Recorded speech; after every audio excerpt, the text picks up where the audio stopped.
poner mandil, a ponernos los guantes y entramos en campo quirúrgico. Entonces, este grupo, la clorhexidina, pertenece al grupo químico de las biguanidas. Necesita ser protegido de la luz. Por eso, cuando vayan al quirófano, van a ver que el envase de esta clorhexidina es un frasco plástico duro, grueso, porque la luz lo inactiva, o sea, le quita sus poderes antisépticos. Por eso tiene que estar protegido. ¿Cuál es su mecanismo de acción? Una difusión pasiva a través de las membranas y produce un efecto máximo en 20 segundos. Vean ustedes, esto nos da la razón para que el uso de esta clorhexidina utilicemos la suficiente cantidad, lo esparzamos hasta cerca del codo como el primer lavado, y hasta que usted vaya desde el lavamanos hasta el campo quirúrgico a ponerse mandilla, pasaron 20 segundos. Entonces ya el efecto ha cumplido completamente y sus manos quedan completamente estériles. Tenemos, chicos, todo el año. Ojalá no se inscriban más porque ya no vamos a alcanzar para que vayan todos. Ojalá que ya no se inscriban más. Y como los de quinto a veces no quieren ir, entonces el día que los de quinto, en vez de 3 o 4 de tercero, irán 6. Entonces, para que vamos aumentando el número de estudiantes que pueden entrar al quirófano. Entonces, a bajas concentraciones produce alteración de la permeabilidad osmótica de la bacteria, entonces también la aniquila. A concentraciones altas origina precipitación de las proteínas de la bacteria y de los ácidos nucleicos. Entonces, fíjense ustedes la acción que tiene este antiséptico, que ataca todas las partes de la bacteria, todas las partes que componen la bacteria y las va inactivando. Entonces, es un antiséptico seguro. ¿Cuáles son las propiedades antimicrobianas? Es bactericida y es fungicida, o sea que ataca los hongos. Ataca a la bacteria gram positiva,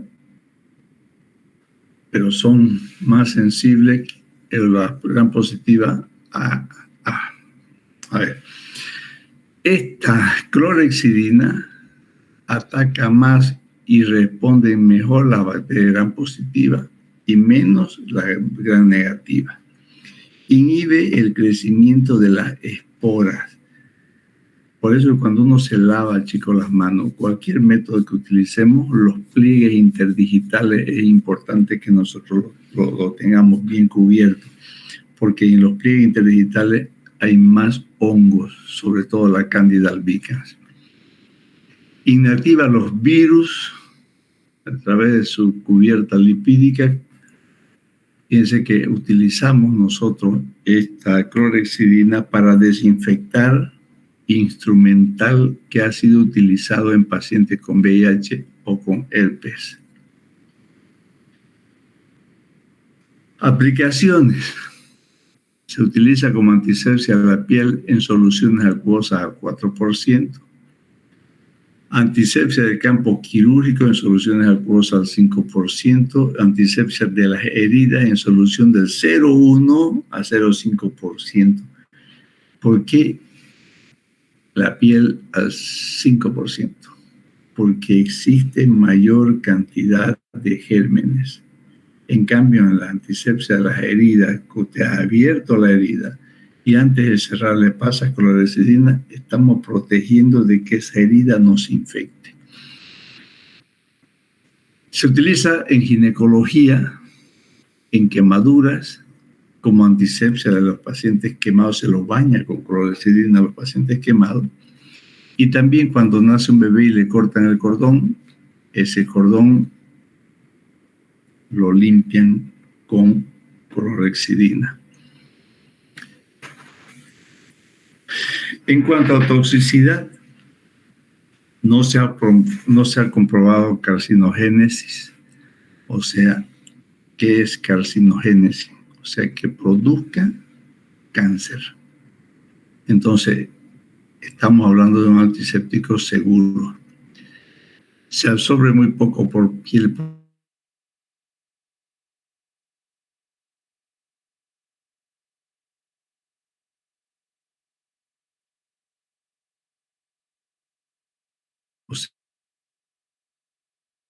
Seguro utilizarlo.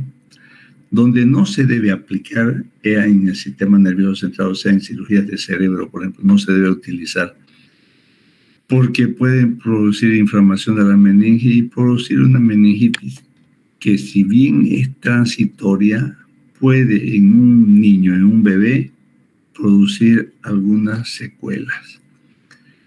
En oído medio tampoco, porque es neurotóxico y es ototóxico. Y si usted lo aplica en oído, en el conducto auditivo interno, puede producir sordera. Por eso que se lo utiliza más en piel. Otro, el yodo y sus derivados. El yodo es eficaz como bactericida, precipita en presencia de bacterias.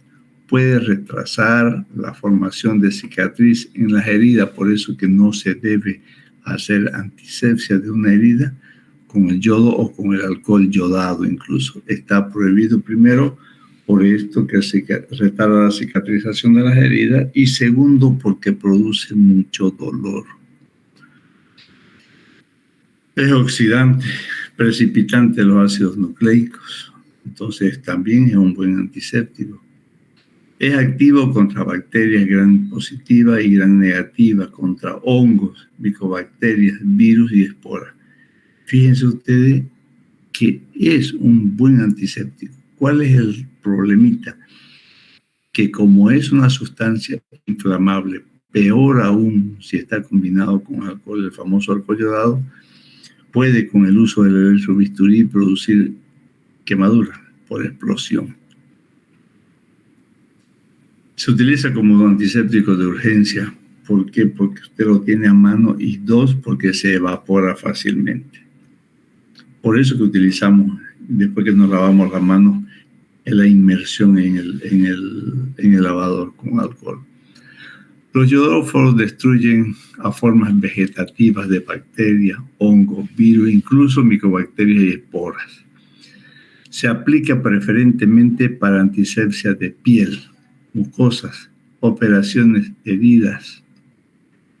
Si está a baja concentración, está bien diluido, podemos utilizar en vaginitis, pero no se olviden que la vagina tiene mucosa que puede producir algunas pequeñas heridas muy superficiales. Por eso que donde más se lo utiliza es en piel. Ahora, si va a utilizar en mucosas, mejor es utilizarlo muy bien diluido al 0,1%. Produce hipersensibilidad e irritación local, es lo que les decía, porque como es yodo, puede producir quemadura, puede producir dermatitis de contacto, pero si bien son pasajeros, no dejan de ser molestos para el paciente en ese tiempo de 24 horas. Los fenoles es un antiséptico muy desinfectante estándar, lo utilizamos mucho. Inducen sí a una alteración de la permeabilidad de la membrana citoplasmática, pero no del paciente, sino de la bacteria. Provoca la lisis y destrucción microbiana. Tiene acción bacteriostática y bactericida. ¿Qué es bacteriostático? Que produce solamente parálisis. Y bactericida, que lo destruye. Es fungicida y virucida, pero no altera o no mata las esporas. Por eso dice, no es esporicida. Los bifenoles son poco eficaces contra pseudomonas. ¿Y cuál es lo más utilizado? El triclosan y la hexaclorofen. Estos antisépticos ya los han sacado del mercado, solamente queda como cultura. ¿Por qué? Por eso, porque son muy poco eficaces. El hexaclorofeno a bajas concentraciones inhibe diversas enzimas de la membrana A concentraciones altas produce destrucción celular, produce toxicidad en el neonato. Por eso que todos los antisépticos jóvenes hay que tener mucho cuidado para utilizarlos en niños y en lactantes. El triclosan es activo frente a bacterias gram positivo y gram negativo, excepto Pseudomonas. La Pseudomonas es una bacteria demasiado brava que incluso puede producir cuarentena en los hospitales, cerrando hasta que pase el cuadro. Se tiene que desinfectar las paredes porque la Pseudomonas es una bacteria intrahospitalaria, muy resistente a muchos antibióticos. Por eso cuando ustedes vayan a los hospitales siempre usen barbijo y traten de no manipular secreciones del paciente. Si lo van a hacer, háganlo con guantes, pónganse gafas protectoras. Una gotinga que le salte de este contenido que tenga Pseudomonas le puede producir una conjuntivitis y le va a durar por lo menos unos 2 meses. Los tensoactivos son aniónicos o jabones, lo utilizamos como jabones, aniónicos y catónicos, o derivados del amonio cuaternario. Si nosotros decimos anión y catión, se refiere a que tienen cargas eléctricas positiva y negativa. Son sales sódicas o potásicas de diversos ácidos grasos. Tienen muy escaso efecto germicida. Generalmente se eliminan los gérmenes por arrastre. ¿Qué significa por arrastre? Es aniónico o jabones. Es lo que hacemos. El lavado, la desgerminación, eliminación de gérmenes por arrastre. Se enjabonan, dejan caer el agua y eso está arrastrando a las bacterias sarcodo. Por eso que les decimos que no tienen que bajar las manos. Jabón.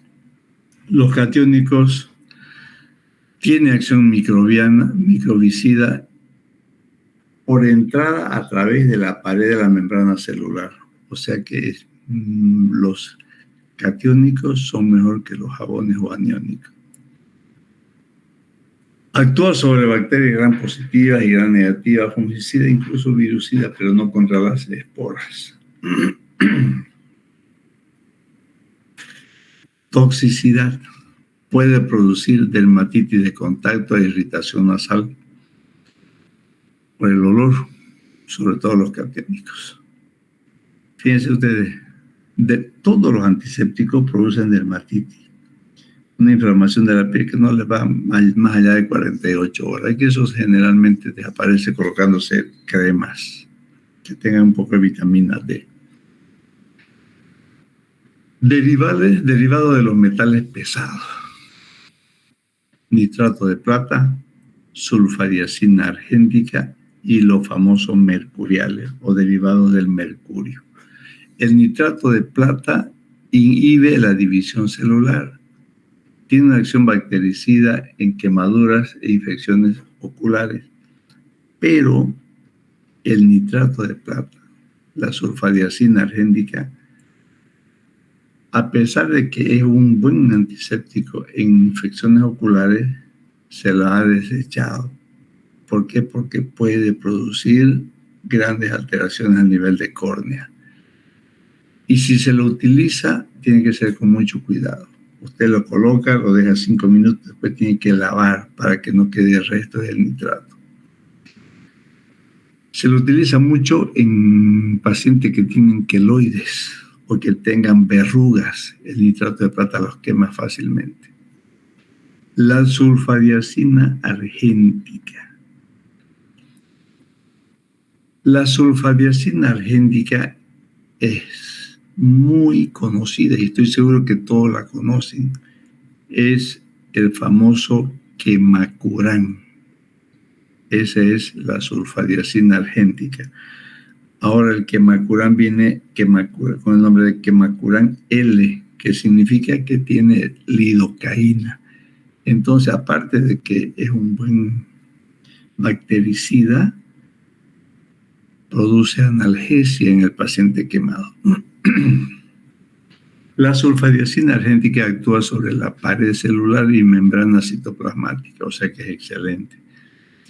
Es bactericida y fungicida. No se olviden, chicos, que los pacientes quemados lo primero que agarran son hongos. ¿Por qué? Porque bajan sus defensas y donde hay defensa baja los hongos aparecen. Los mercuriales se utilizan como antiséptico. Es sumamente tóxico y pueden producir insuficiencia renal y se absorbe por piel. Yo creo que ustedes estaban demasiado pequeños o tal vez ni siquiera habrían nacido cuando se lo utilizaba en curaciones el famoso mercurocromo. Y cuando se comprobó la toxicidad, se lo retiró del mercado en todo el mundo. El famoso mercurio cromo. Los anilidas, el famoso triclocarbán. Este antiséptico altera la permeabilidad de la membrana citoplasmática, es activo frente a gram positivo y menos contra los gram negativos. Y hongo, miren ustedes los riesgos, puede producir metahemoglobinuria. O sea que el paciente puede estar perdiendo hemoglobina por orina. Y si se produce esto, ¿dónde va a actuar esto? Igual que la mioglobina, que es producto o producida en el músculo, actúa a nivel de los túbulos renales. Entonces va a producir insuficiencia renal en diferentes grados. Las diamidinas, utilizadas como agente antibacteriano, activo frente a gram positivo y menos contra gram negativo y hongo. Estos antisépticos ya no existen en el mercado. Los oxidantes, eso sí, el famoso peróxido de hidrógeno, o sea, el agua oxigenada. Es un efecto oxidante por producir ese radical, oxidrilo, y radicales libres. Por eso se llama peróxido de hidrógeno. Se degrada rápidamente en oxígeno y agua. La catalasa de los tejidos acelera la degradación, o sea que la acción es rápida, pero ¿cuál es el inconveniente de esto?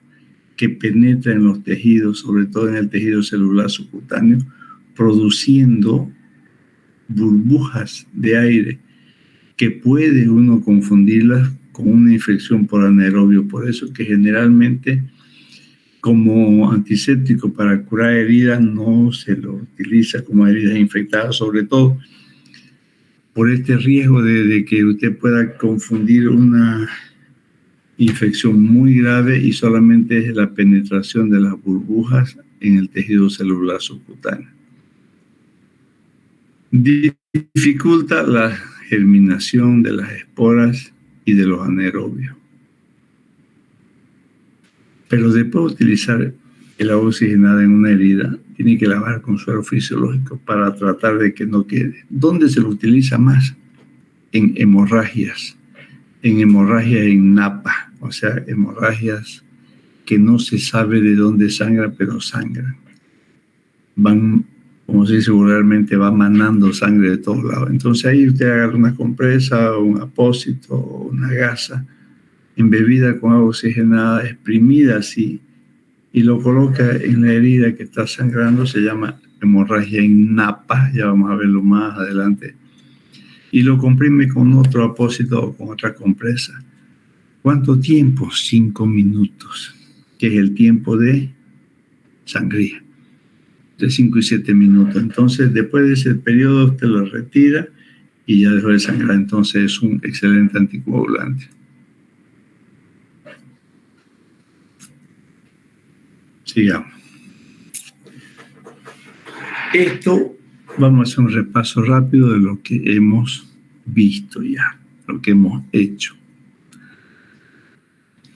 Yo quiero que repasen estos tiempos de lavado, de colocado de guantes, de vestimenta, colocarse el mandil, pasar los cinturones, que es lo que han estado haciendo. Porque por ahí hay alguna cirugía y al azar invitamos a alguien que vaya a ayudar. Imagínense un premiango eso, ¿no? Que entren de segundo ayudante a una cirugía. Pero para eso tienen que lavarse las manos, secarse adecuadamente, saberse colocar los guantes solo, pero generalmente en los quirófanos quien coloca los guantes, quien le calza los guantes es la instrumentadora, pero saber de dónde van a agarrar primero y de dónde una vez que la mano esté con guante. Si ustedes hacen eso, van a entrar a una cirugía. Si no lo podemos hacer antes porque no veo que no están preparados, bueno, pues después del primer parcial, el premio para los 10 primeros, 8 o 10 primeros alumnos será eso, entrar como segundo ayudante. Principio básico de técnica quirúrgica es conocer y saber esto. Todo lo que entre en contacto con la herida debe estar exento de gérmenes, o sea que tiene que estar lavado, tiene que estar estéril, tiene que estar aséptico. Todo lo que entre en contacto con la herida debe estar exento de gérmenes. ¿Cuáles entonces? La ropa, los guantes, los instrumentos, las gasas y las compresas.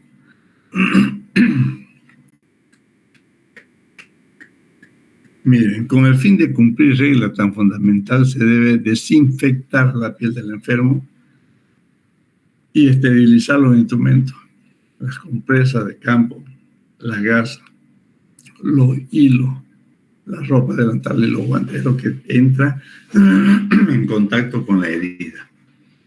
Las manos y antebrazos de los componentes del equipo quirúrgico deben pasar por un proceso que reduzca al máximo la flora bacteriana de la piel, o sea, el enjabonado. A ese proceso se llama desgerminación. Fíjense ustedes en la imagen, chicos. ¿Con qué se están lavando? Con un jabón. Están haciendo el famoso enjabonado. A pesar del uso de los guantes y delantal esterilizado, la necesidad y la importancia de proceder a una rigurosa desgerminación de manos y antebrazos se explican por dos motivos principales. Entonces, somos caducos y vamos a ser caducos en exigirle que hagan una buena desgerminación. ¿Por qué? Porque el manoseo del delantal y de los guantes durante la colocación es suficiente para contaminarlo. Y si las manos no hubieran sido previamente preparadas, mayor riesgo aún. Entonces, un buen lavado, una forma correcta de calzarse los guantes. Siempre hay la posibilidad de que los guantes se rompan. Mire esa imagen de su izquierda. Lo está tironeando de ahí y se le va a romper ahí. Por eso exigimos que las uñas tienen que ser nada más cortas. Durante lo que sucede, fíjense, es alto el porcentaje que los guantes se rompan, con entre el 10 y el 30% es alto.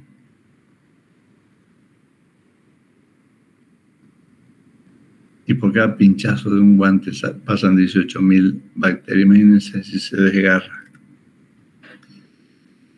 Miren, se conoce que hasta 18.960 estafilococos, pregunta, pueden pasar a través de un único orificio de aguja en el dedo del guante. ¿En qué tiempo? En 20 minutos. 18.900 bacterias por un pinchazo. Por eso es cuando uno tiene que denunciar la transgresión a la antisepsia. Y una de ellas es Si usted pinchó su guante y ve que el guante está húmedo, se ve que tu dedo está húmedo, tiene que avisar. Porque si usted no avisa y la cirugía dura 1 hora, imagínense la cantidad de gérmenes que va a pasar. En condiciones normales, el uso de las manos, la flora bacteriana se presenta en cantidad relativamente estable. Pero eso va a depende dónde está, va a depender dónde está la herida. Va a depender las características de la herida. Si es una herida contaminada, si es un absceso que usted lo drena y va a disparar bacterias por todos lados. Entonces es importante que para eso conozcamos el tipo de flora que tenemos. Y en la piel existen floras de transición y la flora residente. Esta flora de transición y la flora residente forman lo que se llama la flora bacteriana de la piel, porque hay flora de transición y hay propias de uno, que son las residentes.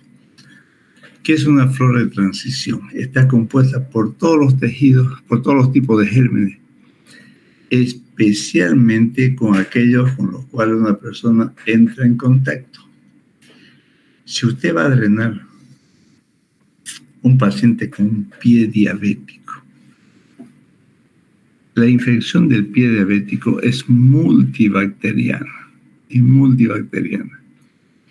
Y si usted entra en contacto con esa herida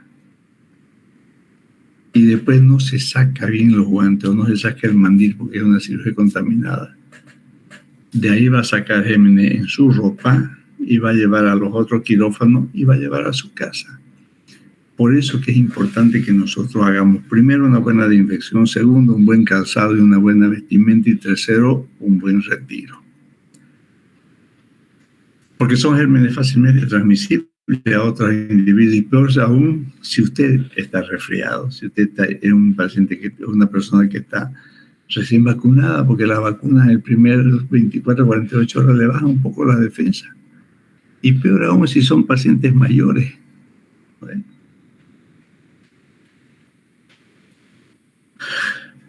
En esa infección existen diferentes tipos de gérmenes, saprófitos, patógenos, y aquellos que causan infecciones hospitalarias como es la pseudomonas. ¿Cuáles son? El Streptococcus pyogenes, la pseudomonas aeruginosa, la Klebsiella, la Escherichia coli, que todo el mundo convive con esta bendita bacteria, y el Staphylococcus aureus. Eso son las floras de transición, porque usted los va adquiriendo.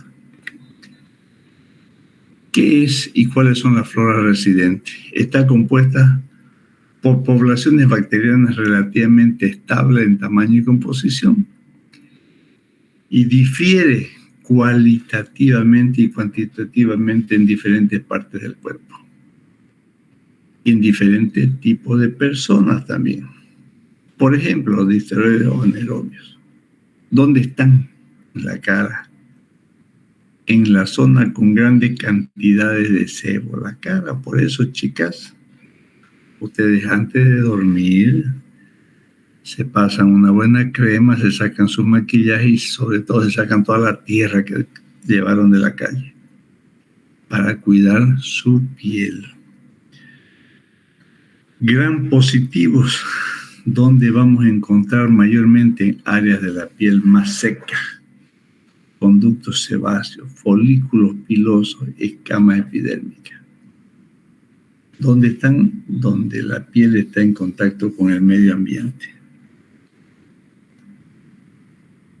La flora residente es usualmente de baja virulencia, porque si no todos estuviéramos enfermos, pero es de baja, excepto cuando le es facilitada la entrada al organismo por una solución de continuidad o barrera cutánea. ¿Cuándo? Cuando usted hace una herida, cuando usted se suncha con un clavo, cuando usted se corta con un cuchillo, le está facilitando la entrada de ese germen que estaba dormido en su piel pero que usted se cortó y le abrió la ventana o la puerta para que se entre. Ciertos factores son propicios al desarrollo o cambio de la flora cutánea habitual, especialmente en pacientes debilitados. ¿Quiénes son los debilitados? Trasplantados, cardíacos, neumópatas, diabéticos, renales crónicos. Esos, usted le puede abrir una ventana de un pinchazo, una aguja, y se entran todos los bichos. ¿Por qué? Porque sus defensas están bajas. Y el paciente en principio no siente tener nada, como si estuviera asintomático. Por eso se dice que los pacientes con enfermedades consuntivas crónicas son anérgicos, o sea, no tienen respuestas, no hay energía para que responda. La edad del individuo es de cierta forma determinante en el tipo de distribución de las bacterias cutáneas, en el recién nacido, en el niño y en los adultos. ¿Qué hay? En el recién nacido, el estáfilo y los difteroides. En los niños, en los lactantes, los enterococos, por eso los pacientes con diarrea, los niños con diarrea hay que hacerlo curar pronto, y los bacilos gram negativos. En los adultos, que es lo que más existe, el estafilococo y los difteroides, el famoso estafilococo. Los estreptococos, los hongos, la flora gram negativa. Por eso que los pacientes con amigdalitis hay que hacerle el tratamiento con buen antibiótico y no menos de 5 días, porque lo hacen resistente al germen. El famoso estreptococo del grupo A. Los difteroides o las diferentes regiones del cuerpo presentan variaciones en el aspecto bacteriano. Pregunta, subrayen. Áreas secas, estafilococo y difteroides. Áreas húmedas, las axilas, los pliegues cutáneos, predominan los gram negativos. Por eso que ustedes van a repasar en su cuaderno del año pasado lo que han visto, cuáles son los gram positivos y gram negativos cuando han visto bacterias, parásitos, bacterias sobre todo. Y ahora que están llevando fisiopato también. Fíjense lo que les decía, por qué es importante que los pliegues interdigitales se laven bien. En las áreas de los pliegues interdigitales, la Candida albicans es lo que más hay, o sea, son hongos. En el perineo y en la región inguinal, el Streptococcus fecalis, la Escherichia coli, el Proteus vulgaris y las pseudomonas. Por eso hay que prestar mucha atención en los pacientes, la higiene genital. En los cabellos y la barba, gérmenes gram negativos.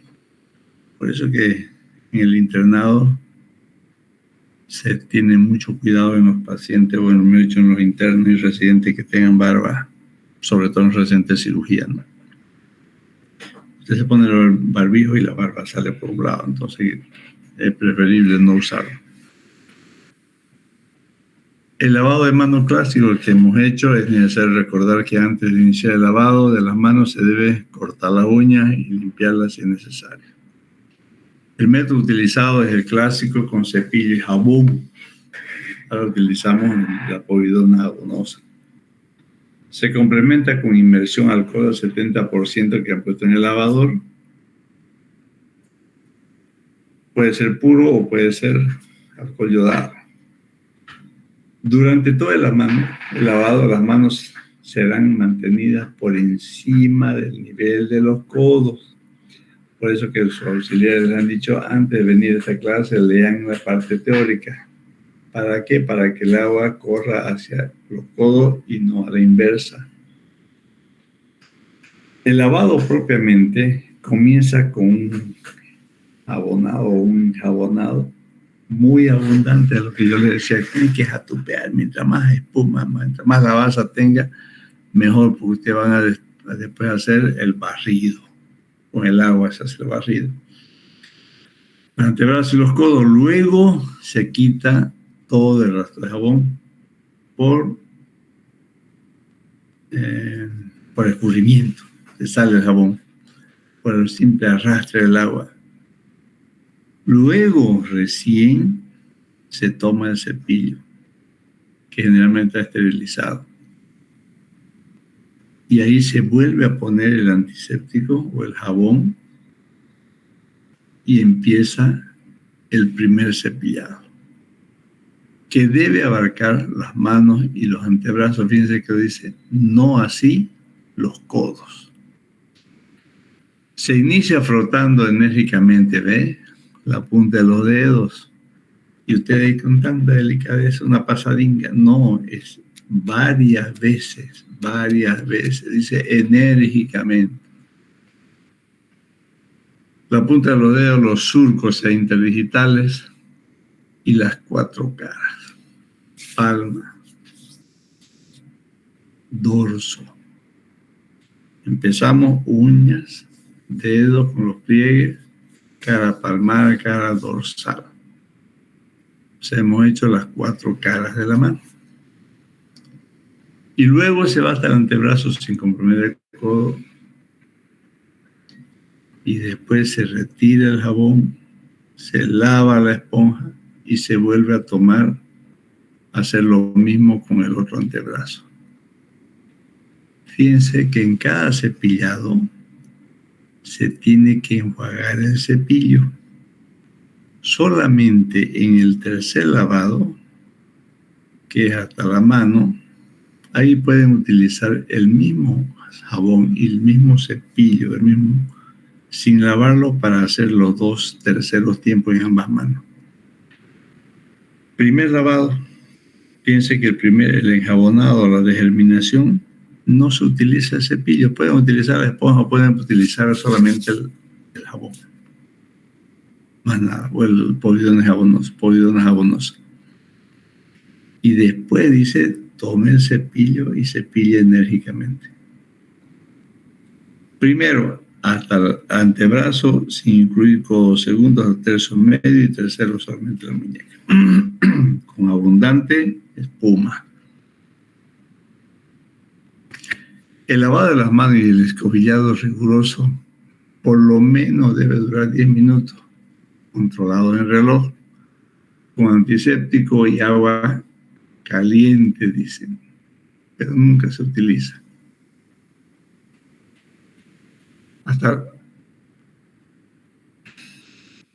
Fíjense en la primera imagen, ahí el que se está lavando, ¿qué está haciendo? Está sacándose algo debajo de las uñas, ¿no?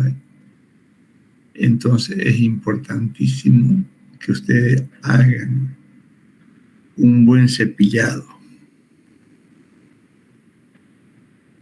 Es importante que ustedes se corten las uñas. Es importante que sean respetuosos con la antisepsia. No es un cepillado, son varios cepillados, varios, en toda la circunferencia del antebrazo, toda la circunferencia. La esterilización de la flora cutánea no significa erradicación total de las bacterias de la piel, pues tal procedimiento es imposible, porque no podemos tendríamos que sacar parte de nuestra piel, pero sí tenemos que minimizar la cantidad de bacterias que te queden en tu piel, en tu brazo, en tu mano. La antisepsia sería buena, pero es con medios físicos. Entonces, ¿dónde sale o dónde se utiliza esto? En la autoclave. Y no va a meter su mano a la autoclave. Los cepillados se pueden suprimir. Los 10 minutos se pueden suprimir utilizando el método moderno, que es la clorhexidina. Utilizando la clorhexidina. Usted necesita 2 minutos, 3 máximo, para poder realizar este procedimiento. Ahora, después que hemos hecho eso, la inmersión es importante también, porque es alcohol al 70% y tiene que permanecer 2 minutos para obtener una buena antisepsia adecuada.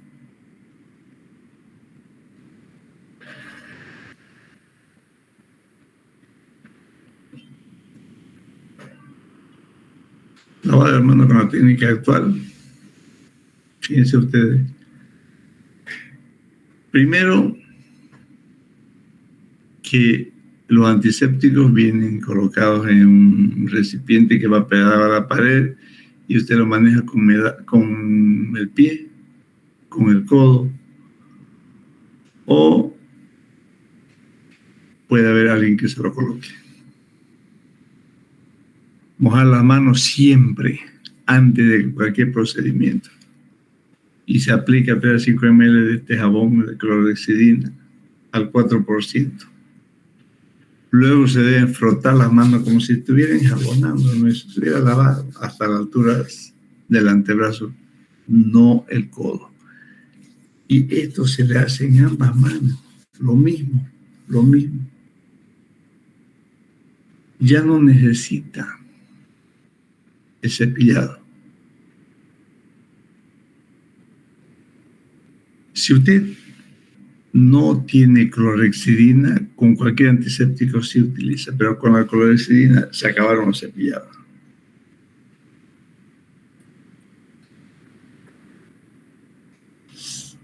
Con la clorhexidina usted aplica 5 ml de jabón antiséptico, se frotan las manos, muñecas, antebrazos durante 2 minutos y usted lo puede enjuagar o ya no necesita incluso modernamente.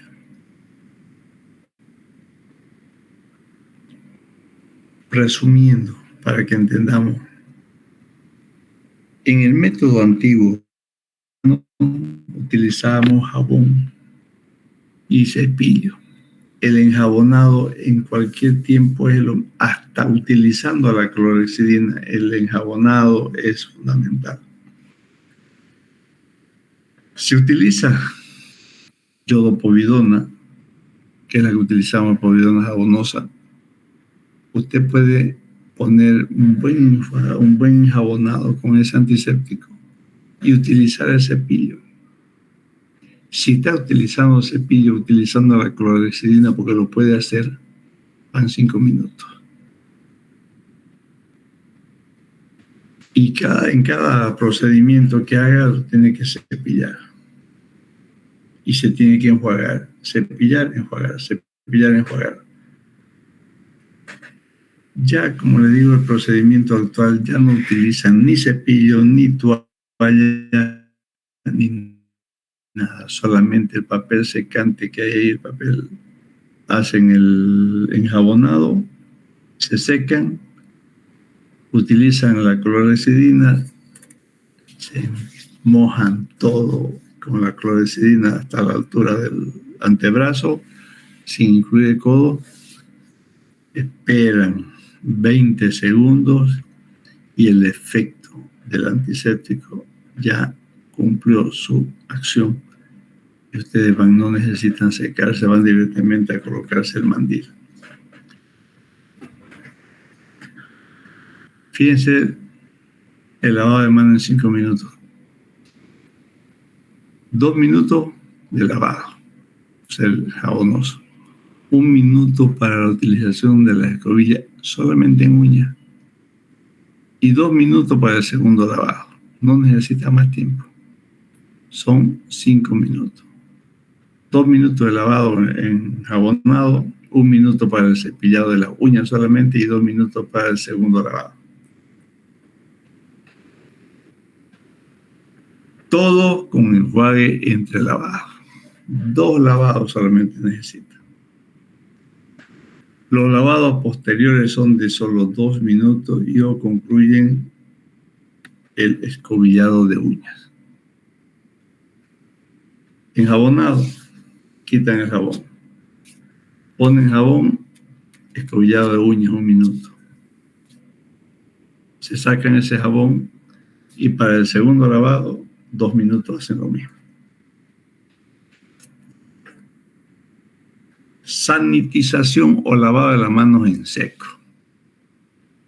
Es la aplicación de un agente antiséptico sin agua en toda la superficie de las manos para reducir el número de microorganismos. ¿Cuáles son los beneficios? Reducción del tiempo de lavado quirúrgico. No requiere friccionar, cepillar o enjuagar. Y la aplicación fácil. Hay dispensadores en las paredes y reduce desperdicio de agua, toalla y cepillado.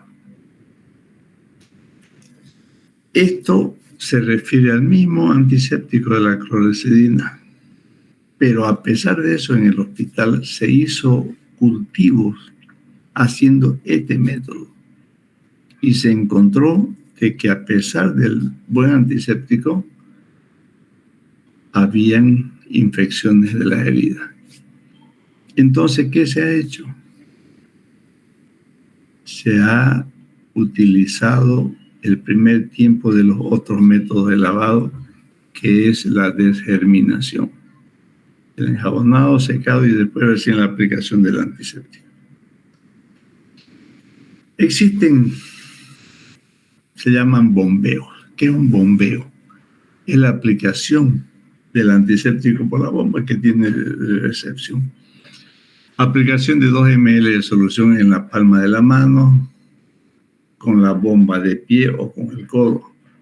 Coloque la punta de los dedos en la mano, o sea, haciendo como cuando van a sacarse el jabón, lo juntan los 5 dedos y ponen ahí en donde estaba donde han depositado el antiséptico. Ponen el antiséptico en la mano izquierda, 2 ml, y ponen los dedos juntos de la mano derecha. Después hacen lo mismo en la otra mano y después esparcen. Hay que dispersar esa solución en el antebrazo. En el segundo bombeo, aplica otra vez 2 ml de solución. Repita la operación contraria, o sea, en la otra mano. Y después aplique 2 más. Y se jabona, o se enjuaga, o mejor dicho, se esparce ese antiséptico solamente como si estuvieran haciendo el tercer cepillado. Vamos a repetir. El primero es colocar 2 ml, juntar los dedos de la mano contraria a donde está el antiséptico, colocarlo por lo menos 1 minuto. Esa solución la esparce en ese antebrazo. Después toma otros 2 ml en el segundo bombeo, hace lo mismo, esparce. Y después, el tercer bombeo, hace lo que hacemos en el tercer cepillado. Cuando nosotros utilizamos este método de antiséptico, este tipo de antiséptico, no necesitamos secarlo. Cuando se toma la toalla en los 2 primeros métodos, para secar la mano debe ser por una punta, luego se abre y se seca sin friccionar. Una cara de la mano y antebrazo secando hasta el codo, que es esa curvita que uno le hace. Luego casi enseguida hacemos lo mismo con la otra mano y con la otra cara de la toalla. Y las 2 formas de cambiar de lado la toalla. A ver. Miren esas imágenes tan demostrativas de la forma de pararse y a ustedes que les cuesta encorvarse un poquito, si hubieran tragado un bastón. Fíjense de lejos que está la toalla, imposible de contaminarse. Y la última imagen de abajo, fíjense cómo hace la curva, está secando el codo. Nunca se debe volver. Y después de secarse, devuelven a la circulante o lo dejan caer, pero no sobre su mesa instrumental, sino lejos de la mesa. La postura, por favor. Y han estado haciendo en estas últimas clases la colocación del delantal. Por sí solo, ya saben, lo dejan de descolgar, ponen los pulgares como percha, hacen una pequeña rotación e introducen. Yo sé que la manga le va a quedar lejos de sus manos. Una pequeña sacudida para ver hasta dónde baja y nada más. Nunca levanten la mano por encima de los hombros. Sus manos tienen que verlas ustedes, ya tienen que ver de frente. Cuando usted pone la mano muy arriba, ya no la ve la mano, no sabe si está tocando con algo. Si lo hace muy lateral, tampoco las va a ver, porque no ve su palma, su ojo está al frente, mirando al frente. Solo los pollos miran de lado. Entonces, es importante que ustedes se coloquen en el delantal hasta donde pueda deslizarse. Después la circulante viene no por fuera, sino por dentro, como metiendo las manos hacia los codos, pero no llegan al codo porque ustedes van a contaminar. Hasta donde sientan la costura del mandil. Y de ahí tracciona. Si es que no puede pasar la mano porque tienen las mallitas esas que en algunas manos son grandes y no pueden pasar, no importa. Pero tráiganlo hasta donde puedan. Hasta donde puedan llegar. Y después ya él, con su guante, una vez colocado usted lo amarra, él ya puede traccionar el mandil para que pase la manga. Una vez que se calzaron el mandil, tienen que amarrarla. Igual, el cinturón del mandil, fíjense las manos como están a la altura de donde lo ven. Y igual el cinturón adelante, pero lateral. No muy adelante para que quien le va a amarrar, fíjense la imagen de abajo, no pasa de la línea media del que se va a vestir. Si lo ponen muy adelante, al que va a amarrar lo va a contaminar. Si lo ponen de la línea media para atrás, ustedes se van a contaminar. Entonces es importante que manejemos estos conceptos. La colocación de los guantes es bastante fácil cuando se utiliza un lubricante. Por eso yo les digo, lleven su maicenita o su talco. Una de las sustancias que más se utiliza en nuestro medio es el talco o la maicena. Pero aquí viene la pregunta.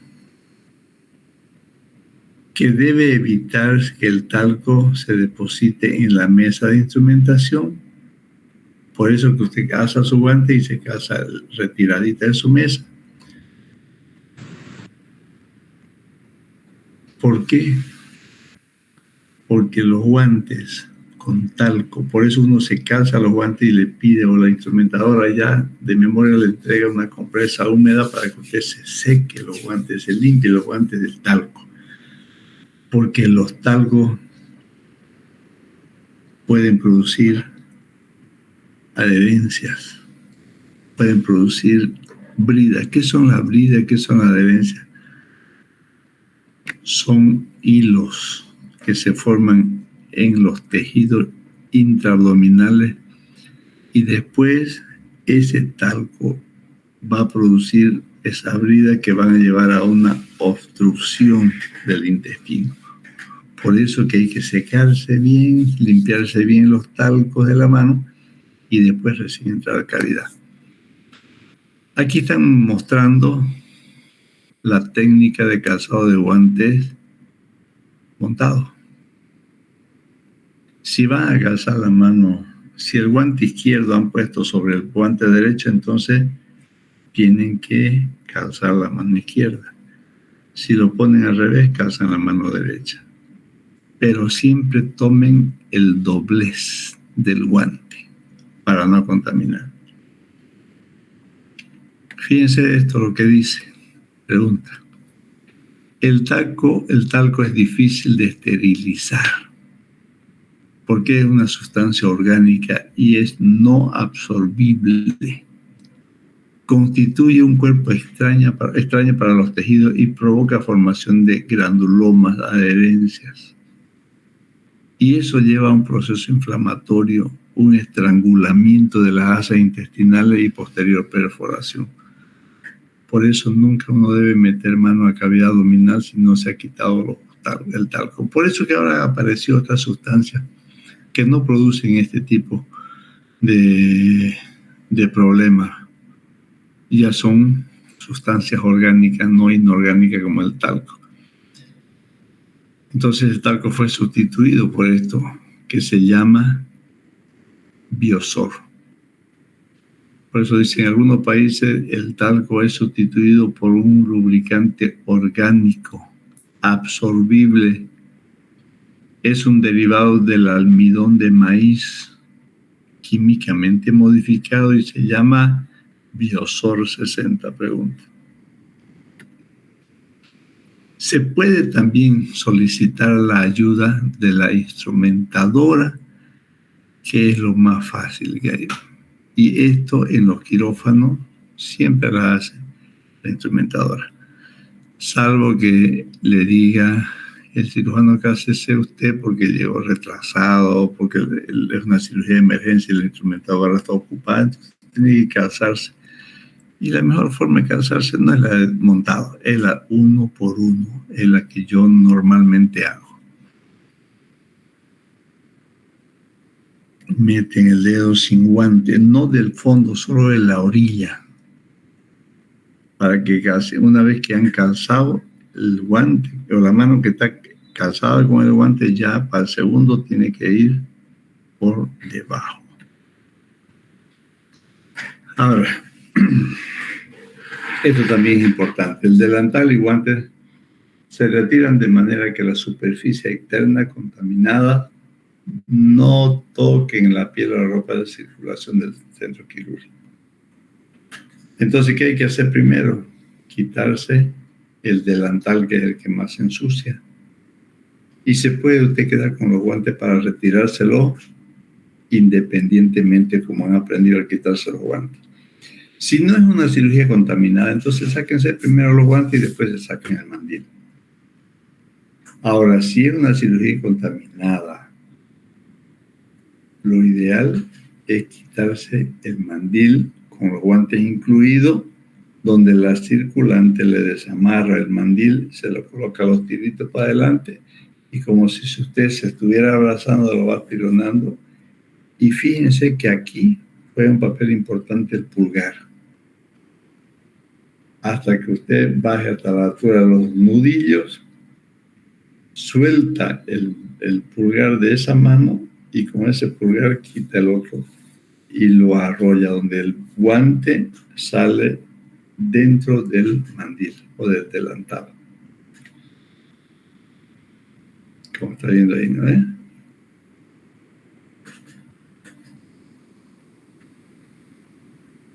Esta es la imagen que ustedes tienen que hacer.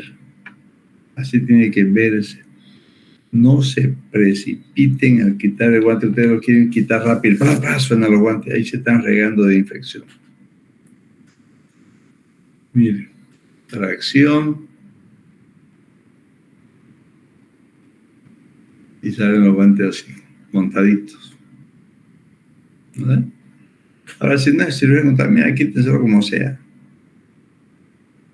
Pero es mejor técnicamente.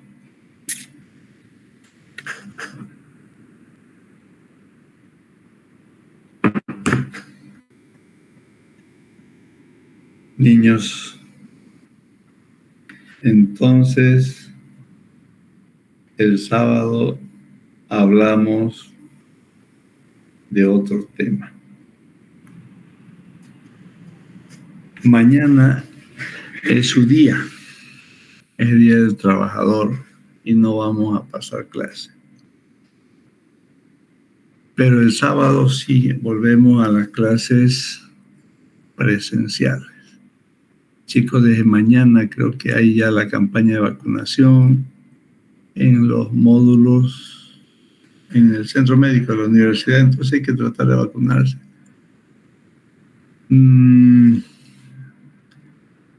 Las vacunas no le tengan miedo. Por algo son vacunas, por eso aparecieron. Entonces vacúnense.